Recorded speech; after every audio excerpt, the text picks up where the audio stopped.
आज हम FD, RD, bonds और ट्रेजरी बिल्स को सिंपल लैंग्वेज में कंपेयर करेंगे ताकि आप गलत जगह पैसा ना फंसाओ। Welcome to Investo Minute. यहाँ हम फाइनेंस को कॉम्प्लिकेटेड नहीं प्रैक्टिकल बनाते हैं। इस वीडियो के एंड तक आप क्लियरली जान जाओगे कि कौन सा ऑप्शन आपके लिए बेस्ट है, चाहे आप बिगिनर हो, स्टूडेंट हो या सैलरीड प्रोफेशनल हो। सबसे पहले बात करते हैं एफडी की। लेकिन उससे पहले मैं आपको बता दूं, ये वीडियो एक एजुकेशनल पर्पज के लिए है। इसमें दी गई जानकारी किसी भी तरह का इन्वेस्टमेंट की एडवाइस नहीं देती है। स्टॉक मार्केट और इन्वेस्टमेंट प्रोडक्ट्स में रिस्क होता है, कैपिटल लॉस भी हो सकता है, तो इन्वेस्ट करने से पहले अपनी टेक्निकल रिसर्च आप जरूर करें। अब आगे बढ़ते हैं।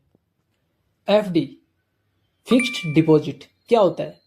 एफडी एक सेफ इन्वेस्टमेंट ऑप्शन होता है जिसमें आप पैसा बैंक या पोस्ट ऑफिस में फिक्स्ड टाइम के लिए जमा करते हैं और उस पर पहले से तय इंटरेस्ट आपको मिलता है। सिंपल शब्दों में हम बात करें तो आप पैसा जमा करते हो, मान लीजिए 1 लाख रुपए। टाइम डिसाइड होता है 6 महीने, 1 साल, 3 साल, मतलब और भी आगे। बैंक पहले ही बता देता है कि कितना इंटरेस्ट है आपको मिलेगा। मेच्योरिटी पर आपको प्रिंसिपल अमाउंट और उसके साथ में आपको बताया हुआ इंटरेस्ट आपको मिल जाता है। ठीक है। एफडी की मेन फीचर्स क्या होते हैं कि ये लो रिस्क होता है, सेफ होता है, बैंक्स पर रिजर्व बैंक ऑफ इंडिया के रूल्स लागू होते हैं, फिक्स्ड रिटर्न होता है, अब मार्केट है ऊपर नीचे हो इंटरेस्ट इसका सेम रहता है, फिक्स्ड ड्यूरेशन होता है, जल्दी पैसा निकालोगे तो थोड़ा पेनल्टी लग सकती है। मान लीजिए कि आपने 1 साल के लिए अपने पैसा इन्वेस्ट किया है और आप 6 महीने में अपना पैसा निकाल रहे हो, तो इसके लिए क्या होता है कि आपको पेनल्टी वो पे करनी पड़ सकती है।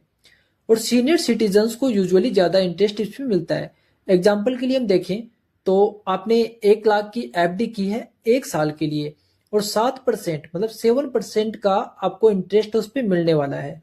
तो 1 साल बाद आपको अप्रोक्स 1,07,000 रुपए हैं वो आपको मिलेंगे। अब एफडी किसके लिए अच्छी है? जिनको रिस्क नहीं चाहिए, शॉर्ट टर्म गोल्स हो जैसे कि फीस वगैरह या इमरजेंसी फंड के लिए, रिटायर्ड लोग हो या सीनियर सिटीजन्स हो, और उनके लिए जो अपना पैसा तो इन्वेस्ट करना चाहते हैं लेकिन स्टॉक मार्केट को समझते नहीं है, उसमें उसको अवॉइड करना चाहते हैं। और एक इम्पोर्टेंट बात, एफडी का इंटरेस्ट टैक्सेबल होता है। अगर इंटरेस्ट ज्यादा हुआ तो टीडीएस भी लग सकता है। इसके लिए आप ये कर सकते हो कि अगर आपको ज्यादा अमाउंट अमाउंट जो है उसकी एफडी करवानी है, जैसे कि 10 लाख से ऊपर के अमाउंट की आपको एफडी करवानी है, तो आप उसको अलग अलग बैंक में उसको आप एफडी करवा सकते हैं। इससे क्या होगा कि आप अगर आप एक बैंक में अगर आप 10 लाख के ऊपर का अमाउंट आप जमा जमा नहीं करोगे, एफडी नहीं बनाओगे, तो बैंक जो है वो इन्फॉर्मेशन इनकम टैक्स को नहीं देगा, मतलब आपका टीडीएस वो नहीं कटेगा, उसके अंदर जो इनकम टैक्स है वो आपको नोटिस नहीं देगा। क्यों? क्योंकि आपका एक बैंक में 5 लाख जमा है, एक में 4 लाख जमा है, एक में 7 लाख जमा है। ठीक है। और दूसरा होता उसमें ये है कि अलग अलग बैंकों का जो इंटरेस्ट रेट है वो अलग अलग होता है। ठीक है, तो उसका फायदा भी आपको मिल जाता है। अब हम बात करते हैं आरडी की, रिकरिंग डिपॉजिट, मतलब कि लगातार और बार बार।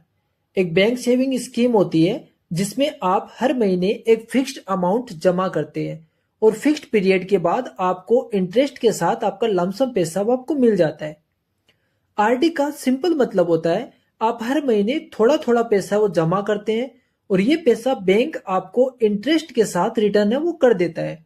ड्यूरेशन होती है 6 महीने से 10 साल तक, बैंक पर डिपेंड होता है। आरडी कैसे काम करती है? मान लीजिए आप 2,000 रुपये पर मंथ आरडी करते हैं और उसका जो पीरियड होता है वो होता है 2 साल के लिए। हर महीने 2,000 रुपये ऑटो डेबिट हो जाता है, तो 2 साल बाद आपको 2,000 मल्टीप्लाई 24 और उसके साथ में आपका जो इंटरेस्ट बताया हुआ है वो आपको मिल जाता है। आरडी के फायदे क्या है? ये एक सेफ इन्वेस्टमेंट होता है। ठीक है, बैंक बेस्ड होता है, रेगुलर सेविंग की आदत बनती है और गारंटीड रिटर्न होता है। इसके अंदर भी एफडी जैसा ही रिटर्न आपको मिलता है कि मार्केट जो है, स्टॉक मार्केट है, वो कैसा भी रहे, कैसा भी ऊपर नीचे जाए, आपको अपना जो रिटर्न आपको बताया है, आपको जो जो इंटरेस्ट आपको बताया वो आपको मिलेगा। सैलरी या फिक्स्ड इनकम वालों के लिए परफेक्ट होता है। अब आरडी किसके लिए बेस्ट होता है? देखो, अगर आप जॉब करने वाले हो, थोड़ा थोड़ा पैसा आप बचा रहे हो या इन्वेस्टमेंट की आदत है वो आप लगा रहे हो, तो ये आपके लिए अच्छा है। स्टूडेंट्स के लिए भी अच्छा है। ठीक है, घर के जो मंथली प्लानर्स होते हैं उनके लिए भी अच्छा है। और जो रिस्क नहीं लेना चाहते उनके लिए भी बढ़िया है। अब आरडी और एफडी में एक छोटा सा डिफरेंस, हम शॉर्ट में अगर अपन डिफरेंस देखें तो आरडी है उसके अंदर आपको पैसा हर महीने जमा करना होता है, और एफडी है उसमें पैसा आपको एक साथ ही आपको जमा करवाना होता है।